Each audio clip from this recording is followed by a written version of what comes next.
በአሸባሪው የትግራይ ወራሪ ቡድን ከቤት ንብረታቸው ተፈናቅለው ቆቦ ከተማ የተጠለሉ ንጹሃን ዜጎች ችግር ላይ መሆናቸውን ለአማራ ሚዲያ ኮርፖሬሽን ገለጹ። አፋጣኝ የዕለት ደራሽ ምግብ እንዲቀርብላቸውም ጠይቀዋል። ያያው ተስፋሁን ተጨማሪ አለው።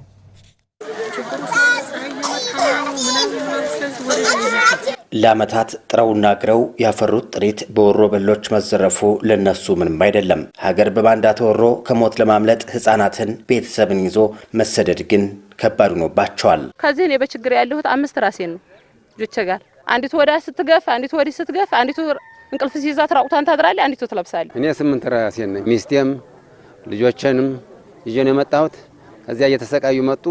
ከዚህ ግን ያው ዞሮ ያው በቂም አይደለም የሚሰጠን እርዳታ። 5 ራሴን ነኝ ከልጄ ጋር ያለሁት።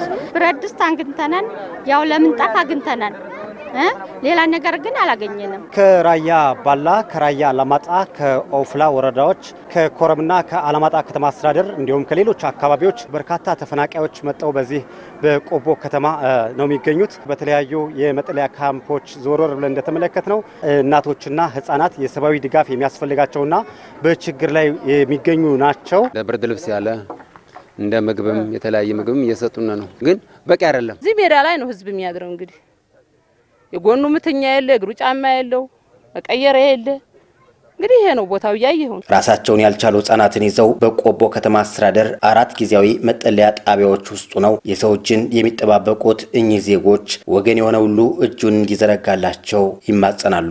ከሐምሌ 5 ጀምሮ ብርዱም ፀሐዩም ዝናቡም ሁሉም ነገር ፈራረቀብናል። ወላጅ በመንገድ ተወልዳለይ እመጫ ተጣይ ሆና ታጠባለይ።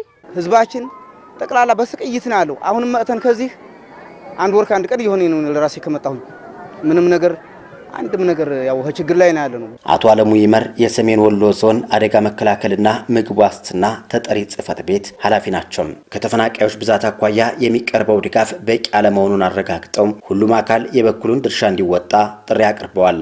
አሁን ባለው ሁኔታ መንግስት ያቅሙን ያህል እየደገፈ ያለበት ሁኔታ ነው ያለው። ይሁን እንጂ ብዙ የሚጎሉ ነገሮች አሉ። የመጀመሪያው ተከታታይነት የሆነ አቅርቦት አይደለም እየመጣ ያለው። የተፈናቃይ ቁጥራችንና ከአቅም በላይ ነው እየጨመረ ያለው። በቀን ቢያንስ ከ700 እስከ 1000 አካባቢ የሚሆን የሰው ኃይል ነው እየገባ ያለው። ከዛ አንፃር አድሬስ መደረግ ያለበት ማህበረሰብ አድሬስ አልተደረገም።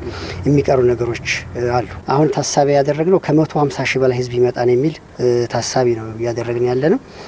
እንግዲህ ማንኛውም ኢትዮጵያዊ ለዚህ ለተፈናቀለ ኃይል የድርሻው መወጣት ይኖርበታል። በሰሜን ወሎ ዞን ቆቦ ከተማ አስተዳደር ጊዜያዊ መጠለያ ውስጥ የሚገኙ ወገኖች ቁጥር ከ67 ሺህ በላይ ደርሷል። የተፈናቃዮች ቁጥር በውስን ቀናት ውስጥ ወደ 150 ሺህ ሊያሻቅብ እንደሚችል በየቀኑ ከሚገባው ተፈናቃይ ተነስቶ መተንበይ እንደሚቻልም ተመላክቷል። ለአማራ ሚዲያ ኮርፖሬሽን ለተጠናቀረው ዘገባ ያያው ተስፋውን ከቆቦ። በተያያዘ ዜና መንግስት የህልውና ዘመቻውን ሙሉ በሙሉ አጠናቆና አካባቢያቸውን ከስጋት ነፃ አድርጎ ወደ ቀያቸው እንዲመልሳቸው ከአላማጣ ከኮረም ከራያና አካባቢው በአሸባሪው የትግራይ ወራሪ ቡድን የተፈናቀሉ ዜጎች ጠይቀዋል። የዚህንም ዜና ዝርዝር ያያው ተስፋውን ያቀርበዋል።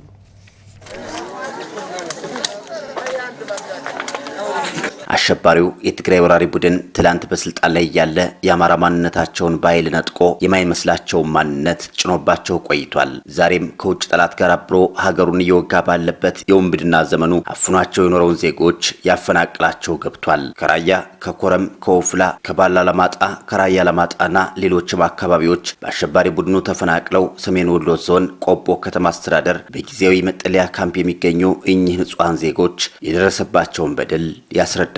እኔ ሀዋን ሁሴን እባላለሁ። ከራያ ባላ ነው የመጣሁት። አሁን እኔ መጫት ነኝ የ3 ልጆች እናት ነኝ። ግን በረሃ ነበር ጫካ ነበር እየሄድን የምናድረው። ጥረጨው ውሃ የሚባል አለ በዛ ነበር እየሄድን ጊዜውን የምናሳልፈው ለነሱን እየሸሸን ማለት ነው። እና በጣም ከባድ ነበር። ስሜ ተፈሪ መሐመድ እባላለሁ። የመጣሁት ከራያ አላማጣ ወረዳ ነው። በዚህ እድሜ እኔ ቤተክርስቲያን የምስምበት ምጸልይበት እንደውም አሁን ሱባኤ የምንገባበት 40 ጾም ነው። ሌት በጨለማ በሾህ በምን በመጓዝ ወደዚህ መተናል። አንድ ልጅ አምጡ እየተባለ እየወሰዱ ነው።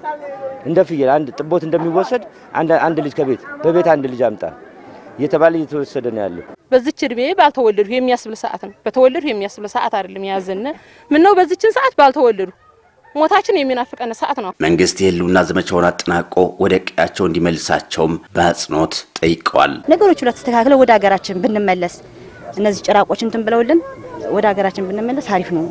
መንግስት ሀገራችን ነጻ አውጥቶልን ተጠቃለን ወደ ሀገራችን ገብተን ሀገራችን ላይ እፎይ ብለን የሚያርሰው ማርሶ እንዲኖር መንግስት አስቸኳይ እርምጃ ወስዶልን ወደ ሀገራችን እንድንመለስ ቢያደርግልን ልቅሷችንን የሚያደርቅበትን እንባችንን የሚጠርግበትን መንገድ መንግስት እንዲፈልግልን ከሀገሬ ከቤቴ ከቤተሰቤ ጋር መኖር እፈልጋለሁ።